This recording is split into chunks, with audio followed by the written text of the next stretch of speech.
আসসালামু আলাইকুম। আশা করি যে যেখানে আছেন সবাই ভালো আছেন। আল্লাহর রহমতে আমরাও ভালো আছি। তো আজকে নতুন একটা ভিডিও নিয়ে আসলাম আপনাদের সামনে।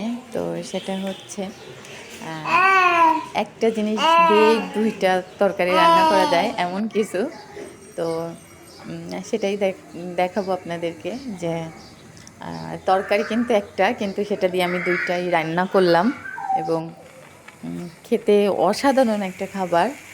এই আ রান্না করলে তো আপনারা সবাই মানে যদি আমার ভিডিওটা দেখে কেউ রান্না করেন বা কেউ আগে খাইছেন কিনা আমি সেটা জানি না। তো কেউ যদি আমার ভিডিও দেখে রান্না করে খান তো অবশ্যই তার ভালো লাগবে। এটুকু বলতে পারি। আর উম আশা রাখি যে ভালো লাগবে আপনাদের। তো এই গরমের মধ্যে আর সহ্য হচ্ছে না, মানে এত গরম। তো দুপুরের টাইমটা এমন অবস্থা যে হচ্ছে গিয়ে মনে হয় ঘর থেকে কোথাও বের হয়ে যায় এরকম অবস্থা, মানে ঘরে থাকার মতো অবস্থা থাকে না, এত রুম গরম হয়।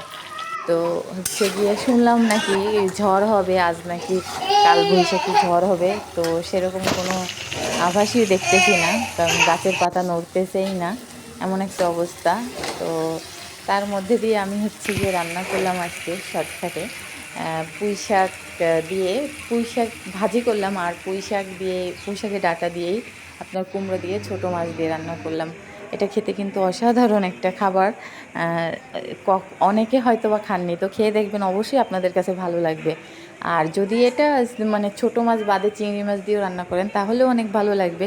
তো আমার বাসায় চিংড়ি মাছ ছিল না, এইজন্য আমি ছোটো মাছটা দিয়ে রান্না করছি।